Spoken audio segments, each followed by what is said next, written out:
The courtroom resembled an arena, and Michael Carter was the lone gladiator before an audience undecided about his victory.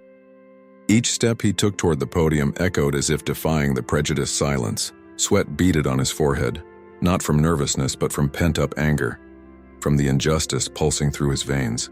The judge's gaze was cold, distant, almost skeptical, as if she had already condemned his argument before even hearing it. On the other side, the Harrington family's lawyers sneered, confident that the system was on their side. Michael clutched the court papers tightly, as if they were his only weapon in this unequal war. The audience watched intently, many with expressions that mixed curiosity and contempt. His every gesture seemed to be judged, his every word measured with prejudice, and yet he knew he could not back down because this case was not just about justice. It was about proving his worthiness. Richard Hale, the Harringtons' most respected lawyer, stood with an arrogant posture that seemed to dominate the entire room. His voice carried the assurance of someone who had always been privileged, always listened to, always respected. He gave Michael a superior look and then blurted out, "With all due respect, Your Honor, this man's experience is limited, his training questionable, and this court cannot waste time on flimsy theories." The impact was immediate.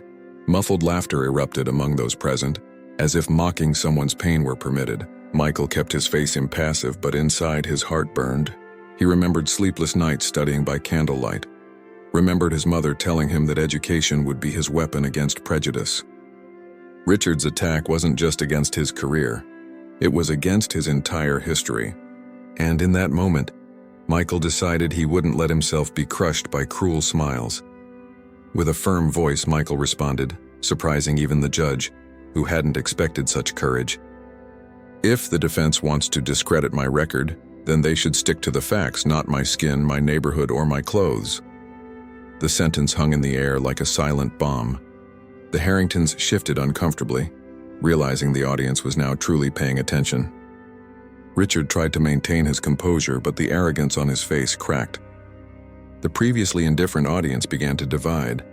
Some still laughed, but others regarded Michael with unexpected respect. He wasn't simply responding to a provocation.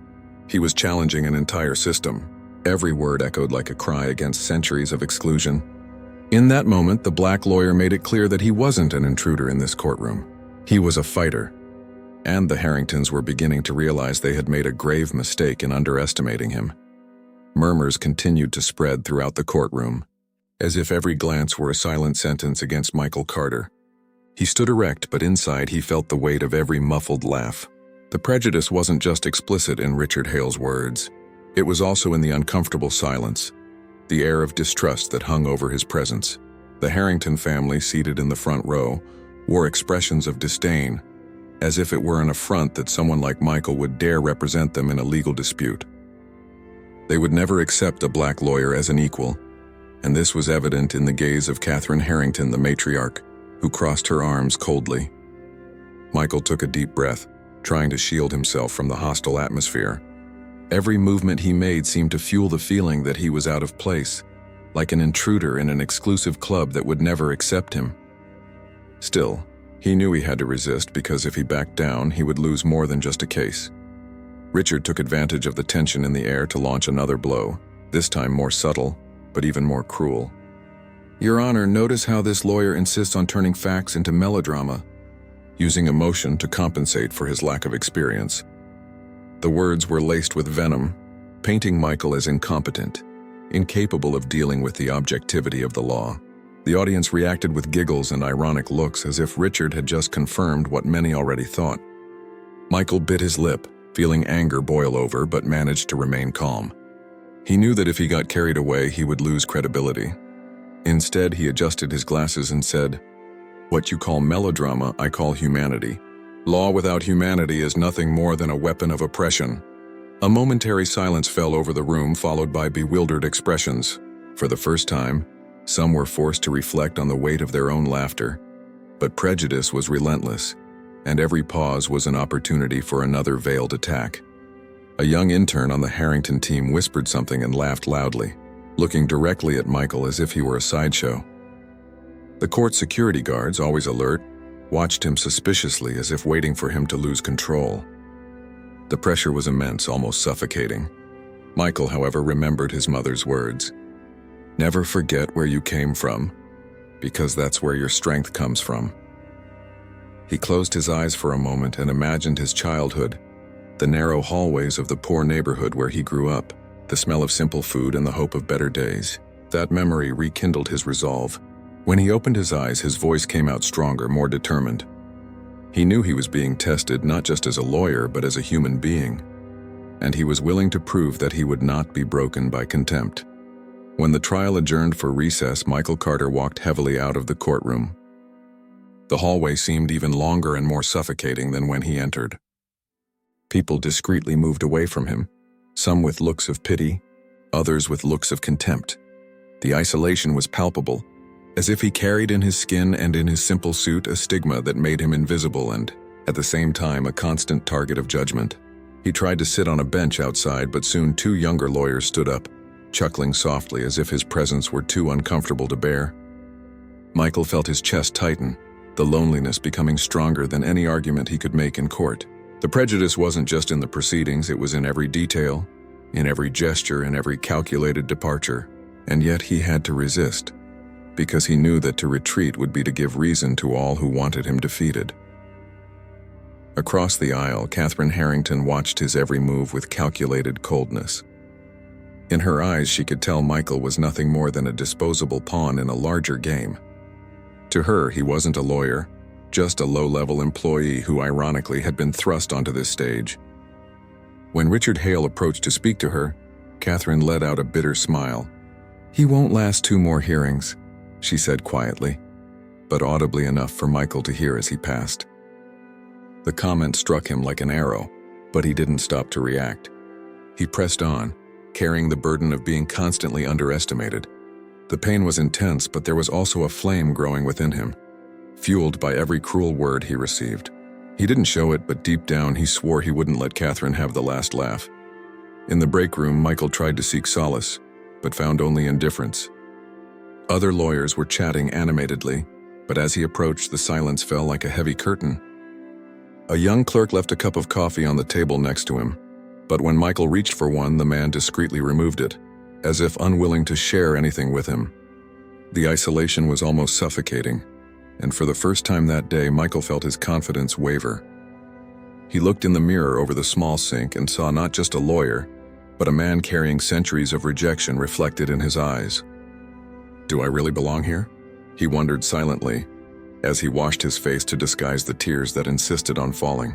But before doubt could overcome him, he remembered the promise he made to his father on his deathbed. "You will be the voice so many never had." And that memory pulled him together, even though inside he continued to bleed. The courtroom grew unbearably tense as Michael Carter returned to his position, clutching his folder like a shield. Richard Hale rose with exaggerated calm, every gesture carefully calculated to demean. "Your Honor," he began, his voice dripping with mock courtesy. "Before proceeding, we must question whether Mr. Carter truly possesses the experience to argue such a complex case." The words hung in the air like poison, seeping into every corner of the room. A few spectators chuckled as if waiting for the spectacle to continue. Michael felt the sting of their laughter, but his jaw tightened, refusing to give them the satisfaction of seeing him crumble. He stood tall, though every eye pierced him with silent accusations. His silence was heavy, filled with unspoken defiance, yet the damage was already done. Doubt spread like wildfire. Even the judge's expression betrayed skepticism, as though Richard's venomous remark had planted its seed. Michael attempted to continue, but Richard struck again, his timing impeccable. "Your Honor, is it not true that Mr. Carter failed his bar exam twice before finally passing?" The courtroom erupted with muffled laughter, and one man in the back even clapped sarcastically.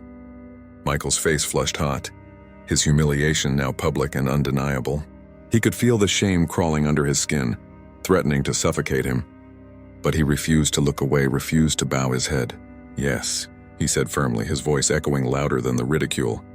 "I failed, and that failure taught me perseverance. I am standing here today because I refused to let a system built to break me succeed." The words struck some silent, but the smirks lingered. For many in that room, his resilience was nothing but another joke. Instead of focusing on the evidence, Richard made Michael himself the target. Ladies and gentlemen, this man grew up in one of the poorest neighborhoods of the city. What does he know about defending families of influence, wealth, and status? His words sliced deep, not just into Michael, but into the image of every person who ever rose from hardship.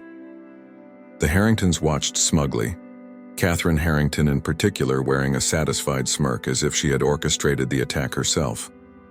Michael clenched his fists behind the podium, his knuckles white with restrained fury. He remembered his childhood, the dim light of candles when the power was cut off, the whispers of neighbors who doubted he would ever escape. Now those struggles were being weaponized against him, reduced to evidence of incompetence. The injustice felt unbearable, yet Michael's eyes blazed with a fire that words could not extinguish. The judge remained disturbingly silent, her indifference amplifying the humiliation. Not once did she chastise Richard for his personal attacks, allowing the abuse to masquerade as legal argument. Michael realized then that he was not just fighting Richard, nor the Harringtons, but the very system that had never expected him to belong. He shifted his weight, feeling the cold floor beneath his shoes like a reminder of his isolation. Still, he gathered his courage and spoke again. "Your Honor, if the law is only for the privileged, then justice itself becomes a privilege. I will not allow that to stand uncontested." The words carried force, but he could tell they had fallen on deaf ears. Some spectators rolled their eyes, others laughed openly. The sound of mockery echoed louder than truth. And Michael, though defiant, felt the crushing loneliness of standing against an entire room that wanted him erased. Richard leaned closer, his tone dripping with venom. "Perhaps Mr. Carter should return to handling minor cases where he belongs. This courtroom was built for serious attorneys, not for men playing dress-up." The insult landed hard, provoking cruel laughter from the audience. Michael's throat tightened, but he refused to let his voice waver. He thought of his late father, who had once told him, "They will always try to laugh you out of the room. Make sure you give them no reason to." He straightened his tie, though his hands trembled slightly, and spoke with all the dignity he could summon. "I am here because the law allows me to be here, and whether you laugh or not, I will fight for the truth." His words, though strong, were drowned by the chorus of jeers that followed. Each laugh felt like a dagger, each whisper like a verdict passed before the trial had ended. At that moment, one of the Harrington sons, Edward Harrington, muttered loudly enough for everyone nearby to hear. "Pathetic. Look at him sweating like a street vendor caught in the wrong neighborhood." The cruelty was deliberate, designed to strip Michael of every shred of respect. People around Edward snickered, feeding on the arrogance of the wealthy heir. Michael's ears burned, but he refused to react. Instead, he locked eyes with Edward, his stare steady and unflinching. For a fleeting moment, Edward faltered, surprised by the intensity he found in Michael's gaze. Yet the damage was done. The insult spread like wildfire, leaving Michael even more isolated. The courtroom became a theater of mockery, and he, the unwilling actor, cast in a role he never auditioned for. Still, deep inside, a vow was forming. They would regret underestimating him.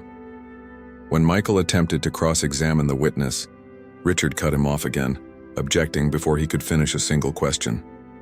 "Objection, Your Honor. Clearly, the line of questioning demonstrates inexperience." The judge nodded curtly, sustaining the objection without hesitation. Michael tried again, reformulating, but was met with the same interruption, the same dismissal. 3 times in a row he was silenced, each moment eroding his authority in front of the court. The witness looked confused, unsure whether to answer or remain silent. The spectators whispered and chuckled, interpreting Michael's struggle as proof of his incompetence. His frustration mounted, threatening to spill over, but he bit his tongue until it almost bled. The system was stacked against him, every move sabotaged, every attempt dismissed. He stood in a battlefield where the rules were bent to ensure his defeat, and the humiliation was complete. Even as the blows rained down, Michael fought to remain composed. He asked for permission to proceed, his voice steady, though his hands trembled. The judge gave a reluctant nod, but Richard interrupted once more with a smirk. "It seems Mr. Carter has forgotten the basics of courtroom etiquette. Perhaps he should revisit law school before wasting our time." The cruelty was relentless, and the laughter returned with renewed force. Michael felt as though the entire room was conspiring to break him, to strip him bare until nothing remained. Yet even in that storm of ridicule, he stood rooted, unwilling to move. He whispered to himself, barely audible, "I will not break, not here, not now." Those words became his anchor, a lifeline in the sea of mockery. He clung to them desperately, even as the humiliation gnawed at his very core. The bailiff glanced at Michael with pity, the only flicker of compassion in the hostile room. But pity was not what Michael wanted. He wanted respect, he wanted fairness, he wanted to be treated as more than a caricature of failure. He looked back at the judge, silently pleading for impartiality, but her eyes remained cold and detached. For her, it seemed easier to side with the powerful than to risk credibility by defending the underdog. Michael realized then that justice was not blind, it was selective. His chest tightened with both rage and despair, a suffocating mix that threatened to overwhelm him. He gripped the podium so tightly his knuckles throbbed with pain. "They want me to crumble," he thought. "But I cannot give them that victory." It was not just his career at stake anymore. It was his very existence, his right to stand in that room. As the session dragged on, Michael's voice grew hoarse, but he refused to stop speaking. He pushed through every interruption, every sneer, every obstacle thrown his way. His words no longer carried just legal arguments, they carried his history, his pain, his defiance. "This courtroom belongs to the truth," he declared. "Not to the wealthy, not to the powerful, and not to those who mock what they do not understand." The silence that followed was brief but profound, like a sudden crack in the fortress of contempt. Yet Richard quickly laughed, dismissing him with a wave of his hand. "Dramatic speeches won't change the facts, Carter." The audience followed Richard's cue, laughter resuming as though nothing had been said. But in that fleeting silence, Michael knew he had struck a nerve. Somewhere beneath the arrogance, fear had begun to stir. Michael's humiliation reached its peak when Richard presented a forged piece of evidence, subtly implying that Michael's team had mishandled the documents. The suggestion was false, but the insinuation was enough to stain his reputation further. "Your Honor, I worry that opposing counsel lacks the integrity required in this matter," Richard sneered. Gasps filled the courtroom and whispers spread like wildfire. Michael felt the accusation cut deep, more painful than any mockery. To be called incompetent was one thing. To be painted as dishonest was another. He struggled to defend himself, but the judge's silence spoke louder than words. The weight of suspicion pressed down, leaving him breathless. For the first time, he wondered if the battle was already lost, if the system would crush him no matter how fiercely he fought. Yet even as despair crept in, his heart whispered the same vow: "I will not give up." By the time the gavel struck to adjourn the day's session, Michael felt as though he had been dragged through fire. Every step out of the courtroom was heavy, his body aching from the weight of humiliation. The Harringtons walked past him, heads held high, their arrogance unshaken. Richard smirked, adjusting his cufflinks as though victory were already secured. Michael stood still, watching them leave, his chest rising and falling with the fury he tried to contain. He had been mocked, silenced, and accused, but not defeated. Somewhere deep inside, beneath the wounds and scars of the day, a spark remained. That spark whispered of tomorrow, of a chance to turn the tide, and though his dignity had been battered, it had not been destroyed. For Michael Carter knew one truth: the storm was not over, and neither was he. The next day, the courtroom was overflowing, word having spread about the spectacle of Michael Carter's humiliation. People filled the benches not for justice but for entertainment, expecting to see the unqualified lawyer collapse again. Michael entered with his head high, though his chest carried the weight of every insult hurled the day before. He walked to the podium with measured steps, refusing to let the tremor in his hands betray him. Yet whispers followed, cruel and merciless like shadows that clung to his back. He adjusted his papers, aware that every move was being scrutinized. The Harrington sat confidently, Catherine with a look of disdainful amusement, Edward grinning smugly at the thought of another day of ridicule. Michael inhaled slowly, steadying his voice. He had endured too much to allow them to see weakness, but deep down he sensed the storm was only beginning.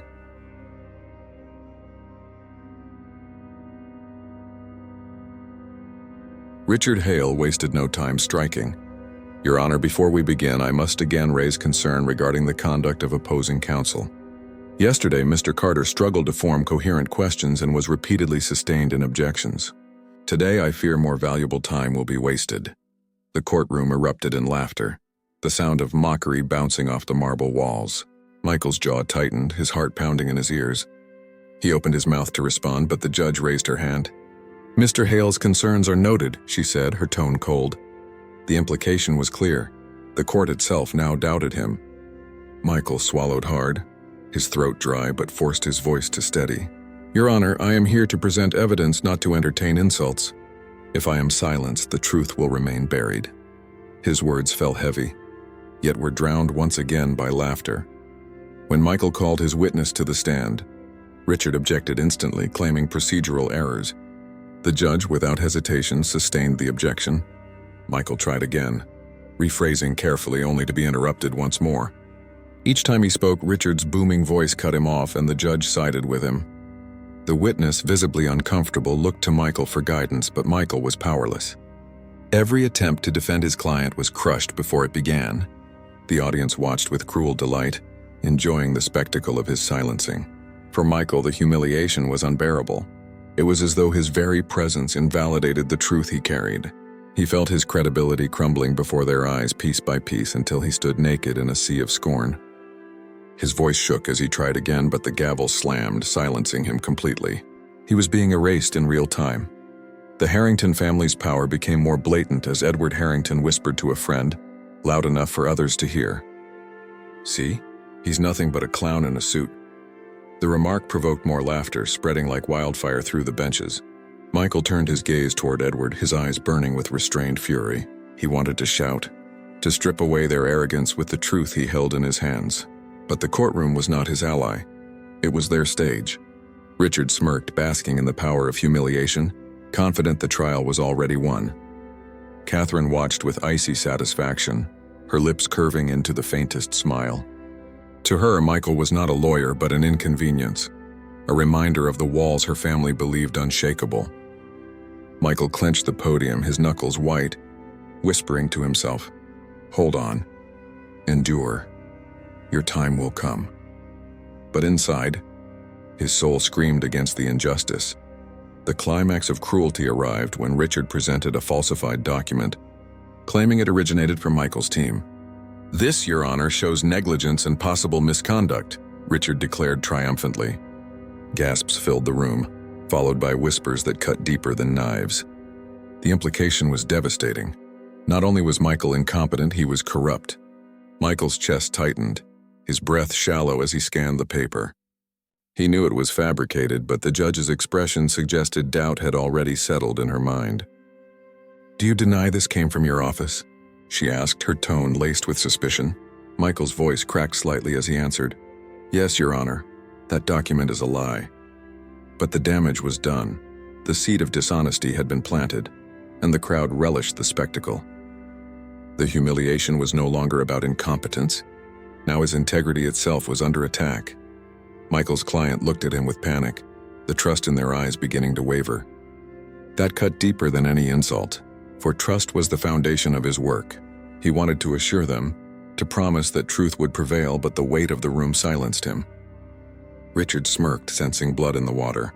If Mr. Carter cannot maintain control of his own files, how can he be trusted with a case of this magnitude? He taunted, his voice booming with false righteousness. The audience responded with more laughter, their cruelty unrelenting.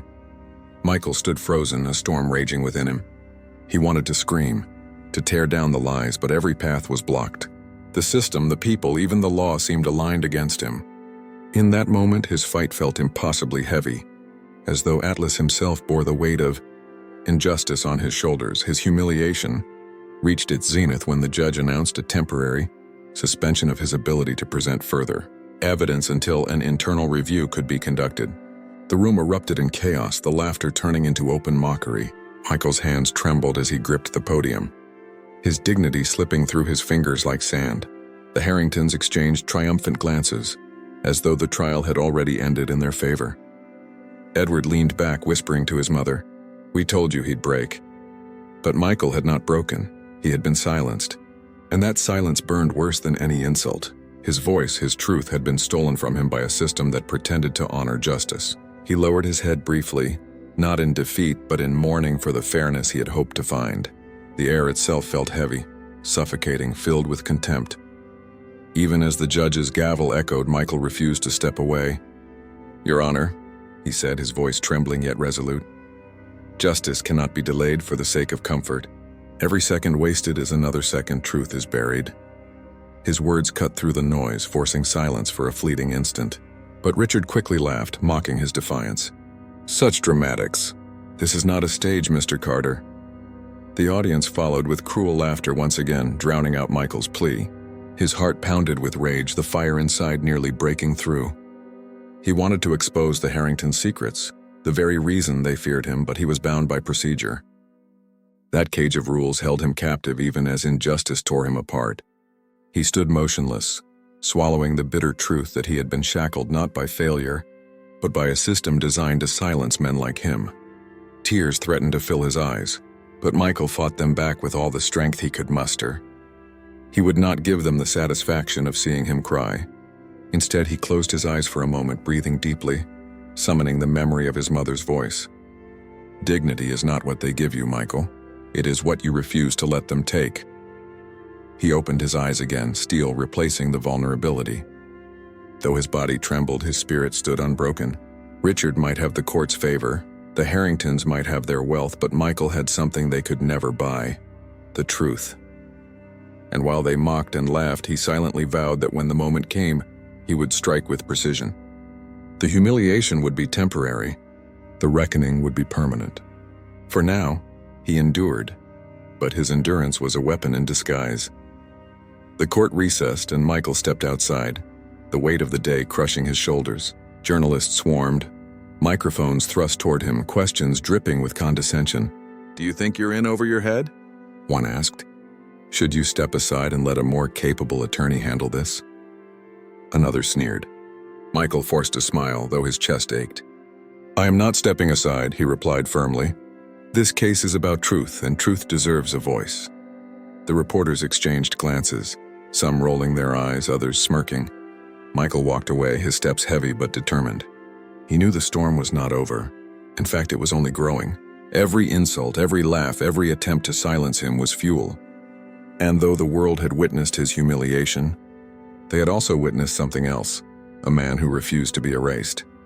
That night, Michael sat alone in his modest apartment, papers scattered across the table. His reflection in the window showed exhaustion, but also unshakable resolve. He thought of his father's words, his mother's sacrifices, and the countless obstacles that had brought him here. The pain of the day still burned, but it also sharpened his focus. He whispered to himself, "They think I've lost. They think I've broken, but tomorrow I will rise." His voice echoed in the silence, carrying the weight of centuries of struggle. He closed his eyes, allowing the fury and grief to settle into determination. The humiliation had nearly destroyed him, but it had also given birth to something stronger. Tomorrow would not be the same. Tomorrow he would no longer defend himself, he would attack. And when the truth finally came to light, it would shake the Harringtons to their core. The next morning, whispers filled the courthouse before the session even began. Rumors had surfaced overnight that the Harrington family was hiding something explosive, something that could destroy their reputation if exposed. Journalists buzzed in the hallway, eager for confirmation, cameras flashing at every member of the wealthy dynasty. Catherine Harrington walked in with her usual cold dignity, but her eyes betrayed unease. Edward smirked, though his bravado seemed forced. Richard Hale reassured them in hushed tones, but even he could not ignore the shift in the air. Meanwhile, Michael Carter entered quietly, head high, though his heart carried the scars of yesterday's humiliation. He noticed the nervous glances exchanged by the Harringtons and knew instinctively the tide was beginning to turn. For the first time, fear lingered in their confident eyes, and Michael smelled vulnerability. When court was called to order, Richard Hale attempted to resume his dominance, but his tone lacked its usual sharpness. He shuffled papers quickly, avoiding Michael's gaze. Then, in a stunning moment, the prosecution announced new evidence: bank records linking the Harrington family to illicit financial dealings. Gasps erupted across the room, the sound of arrogance cracking under the weight of truth. Catherine stiffened, her hands tightening around her purse, while Edward's face drained of color. The judge leaned forward, her interest piqued for the first time. "These documents," the prosecutor explained, suggests systematic fraud spanning several years. The courtroom erupted in murmurs, the once mighty family suddenly reduced to whispers of scandal. Michael remained silent, but inside he felt the shift like a wave crashing ashore. The very people who mocked him now faced their own reckoning. Richard immediately objected, claiming the evidence was irrelevant, but his voice shook with uncharacteristic panic. For the first time, his arrogance faltered, replaced by desperation. The judge narrowed her eyes, clearly skeptical. Catherine whispered urgently to Richard, her lips tight with anger and fear. Edward sat frozen, unable to hide the sweat forming on his forehead. The gallery, once united in laughter at Michael's expense, now leaned forward eagerly, their eyes glued to the crumbling facade of the Harringtons. The irony was heavy, suffocating even. The family who had ridiculed Michael for his background now stood on the verge of disgrace. And though he had been silenced and mocked, Michael knew the truth. Without his unique knowledge and persistence, they had no hope of survival. Their empire was crumbling, and only the man they despised could help rebuild it. As the weight of the allegations grew heavier, the Harrington family's composure began to unravel. Catherine tried to maintain her icy mask, but her hands trembled slightly, betraying her fear. Edward leaned forward, whispering harshly to Richard, demanding answers he did not have. The audience reveled in the downfall, whispering gleefully about the family's hypocrisy. For Michael, it was vindication, though bittersweet. He had endured public humiliation while defending truth, and now the truth itself was turning against those who had mocked him. Yet instead of smiling, he remained calm, almost stoic. He understood that this was not just about revenge. It was about justice. The Harringtons had thought wealth made them untouchable, but the law had found its way through the cracks. And deep down, Michael knew this was only the beginning of their unraveling. During a recess, Richard Hale pulled Catherine and Edward into a private chamber, their voices tense and urgent. "This evidence is dangerous," Richard admitted, sweat beading his forehead. "If it's not dismantled, it could ruin you." Catherine's eyes blazed with fury. "You told us this case would be easy. You promised this man was beneath us." Edward slammed his fist against the table. "Fix it, Richard. Do whatever it takes." But Richard hesitated, his arrogance gone, replaced with fear. He knew the truth. Their only chance of survival now lay with the very man they had mocked. Michael Carter, with his sharp mind and knowledge of the law, was the only one capable of dismantling the new evidence. The irony twisted like a knife, but there was no denying it. Without him, they were finished. When they returned to the courtroom, Catherine's gaze found Michael across the room.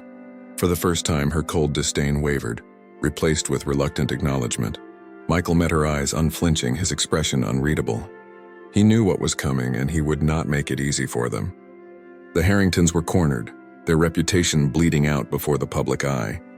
Richard Hale's attempts to suppress the evidence only made him look weaker, his objections hollow and repetitive. The judge, once indifferent to Michael's presence, now looked to him with curiosity, as if sensing his importance in what was unfolding. The air was charged with irony, every second thick with tension. The stage was set for a reversal so sharp it would leave the entire room breathless. The predator had become the prey. In a stunning move, the judge turned to Michael. "Mr. Carter, do you have a response regarding the legitimacy of this evidence?" The room froze, every eye shifting toward him. For a moment, silence reigned, broken only by the sound of Michael's steady breathing. This was his moment, the opportunity to step into the role he had been denied again and again. He adjusted his tie, his hand steady this time, and spoke with quiet authority. "Your Honor, I have reviewed these documents carefully. There are irregularities that suggest tampering. If allowed, I can demonstrate precisely how." Gasps echoed once more, the crowd stunned. Michael, the man mocked as incompetent, had just positioned himself as the only voice capable of clarity. Even Richard paled, realizing he had no counter to offer. The humiliation had turned to power. The Harringtons exchanged frantic looks, their confidence shattering. Catherine leaned toward Edward, whispering furiously, "We need him. Whether we like it or not, we need him." Edward's pride twisted into rage. "After everything? We can't." But Catherine's voice was cold, practical, cutting through his defiance. "Do you want this family destroyed? Then swallow your pride." The weight of her words hung in the air like a sentence. Edward looked across the courtroom at Michael, his face contorted with disgust and reluctant respect. For the first time, The heir of the Harrington dynasty understood what it meant to need someone he had considered beneath him. The realization stung worse than any defeat. As the proceedings continued, Michael began exposing the flaws in the evidence with surgical precision. Each point he made tore down the credibility of the allegations, leaving the courtroom in stunned silence. Even the judge leaned in closer, her skepticism replaced with admiration. The gallery, once so quick to laugh at him, now listened with rapt attention. Richard Hale's objections grew weaker, his face pale as Michael dismantled his every move. The tide had turned completely. The man they had mocked now commanded the room, his voice carrying authority no one could deny. The Harringtons, their empire trembling, clung desperately to the lifeline only he could provide. The irony was devastating and undeniable. By the end of the session, it was clear, without Michael Carter, the Harringtons would fall. Catherine's eyes followed him as he gathered his papers, no longer filled with disdain but with something closer to respect, though pride kept her silent. Richard Hale avoided his gaze entirely, his once unshakable confidence shattered. Edward sat stiff, jaw clenched, hatred burning in his eyes but mixed with fear.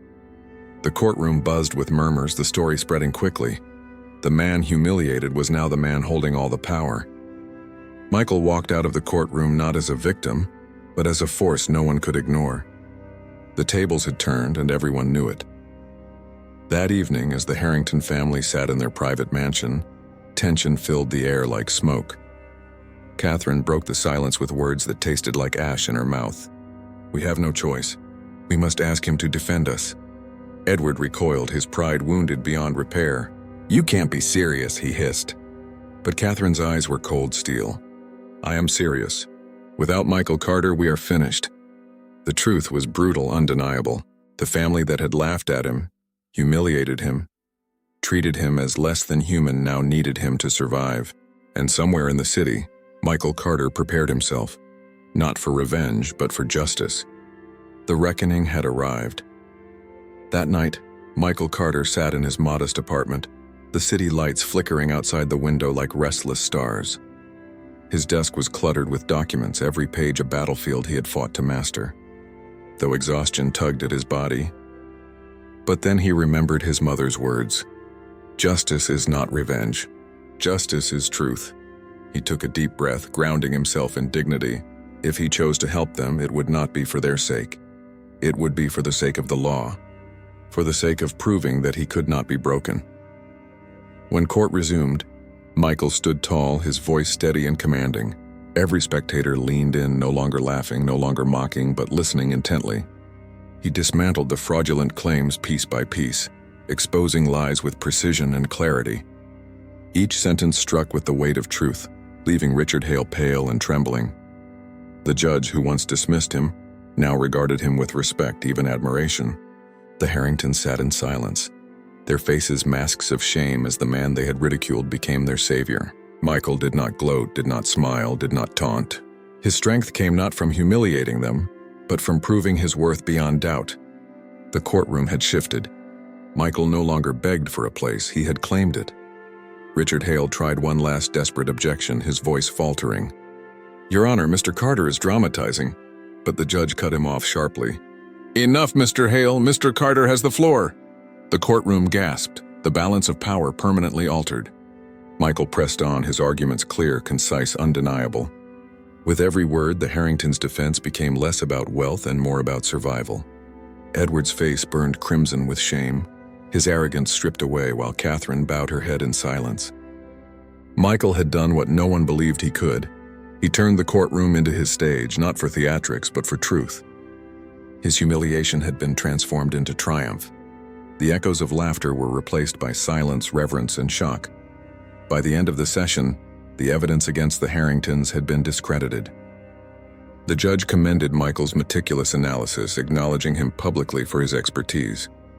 The gallery, once filled with jeers, erupted in applause, a sound that washed over Michael like cleansing rain. He stood still, his heart swelling not with pride but with vindication. The very people who had doubted him now celebrated his brilliance. Richard Hale avoided his gaze entirely, his reputation shattered. The Harringtons sat stiff, their wealth unable to shield them from the sting of humility. For Michael, the victory was not just legal, it was moral. He had shown the world that no amount of prejudice could erase the truth. The courtroom belonged to justice, and justice had found its voice in him. Outside the courthouse, reporters swarmed Michael, microphones thrust forward eagerly. "Mr. Carter, how does it feel to be the man who saved the Harringtons?" one asked. Michael paused, choosing his words carefully. "This was never about saving the Harringtons," he said firmly. "It was about saving the truth. Justice is not selective. It does not belong to the wealthy or the powerful. It belongs to everyone." His words struck like thunder, echoing through the crowd of journalists and spectators. For the first time, they did not mock or dismiss him. They wrote his words down, eager to share them with the world. Michael walked away, the cameras flashing, but his mind already on something bigger than headlines. His fight was not for applause, it was for change. Later that evening, the Harringtons visited him one final time, their arrogance fully stripped away. Catherine spoke softly, her voice devoid of pride. "We owe you our reputation, Mr. Carter. You have our gratitude." Edward remained silent, his eyes burning with a mix of shame and resentment. Michael listened but did not smile. "You don't owe me gratitude," he replied. "You owe respect. To every person you dismissed, to every voice you silenced. That is the real debt." Catherine lowered her eyes, unable to argue. Michael turned away, signaling the conversation was over. For him, their words meant little. Gratitude without change was hollow, and he refused to be pacified by hollow gestures. His dignity was not for sale, not even to the richest family in the city. That night, Michael returned to his neighborhood, greeted by familiar faces and warm smiles. Children ran to him, shouting his name, their eyes filled with admiration. To them, he was not just a lawyer. He was proof that dreams could defy barriers. His neighbors embraced him, proud that one of their own had stood tall against the powerful. Michael felt a lump in his throat as he looked around, realizing this was his true victory. Not the applause of strangers, not the reluctant gratitude of the Harringtons, but the hope he had ignited in the hearts of his community. For every insult, every humiliation, every attempt to silence him, this moment was the answer. His fight had always been for them. As he sat with friends and family that evening, Michael reflected on the journey. He remembered the jeers, the laughter, the doubt that had nearly broken him. But he also remembered the fire that had kept him standing, the promise to his parents, the belief that truth mattered. Dignity, he thought, is not given by the world. It is claimed. His eyes glistened as he realized the magnitude of what he had achieved. He had not only defended a family who despised him, he had defended the very principle of equality, and in doing so, he had rewritten the story that so many had tried to write for him. He was no longer the underestimated lawyer. He was Michael Carter, the man who refused to be erased. The next morning, newspapers carried his name across their front pages. Underdog lawyer turns trial upside down. Michael Carter, from mockery to mastery. The world that had laughed at him now celebrated him. Yet Michael remained grounded, walking through the streets of his neighborhood with the same humility as before. He knew the battle against prejudice was far from over, but he also knew he had carved a crack in the wall of injustice, a crack wide enough for others to push through. His story was no longer just his own. It belonged to every person told they did not belong. And in that knowledge, Michael found peace. In the quiet of his apartment that night, Michael wrote in his journal, the words flowing like a final verdict. "They mocked me, silenced me, humiliated me. But in the end, they needed me. That is the power of truth. It outlasts arrogance, it outshines prejudice, it outlives hate." He closed the notebook, his heart lighter than it had been in years. Tomorrow would bring new battles, new trials, new insults perhaps. But Michael Carter knew one unshakable truth. He would never again be underestimated. For he had stood in the fire of humiliation and emerged unburned, carrying the torch of justice for all to see.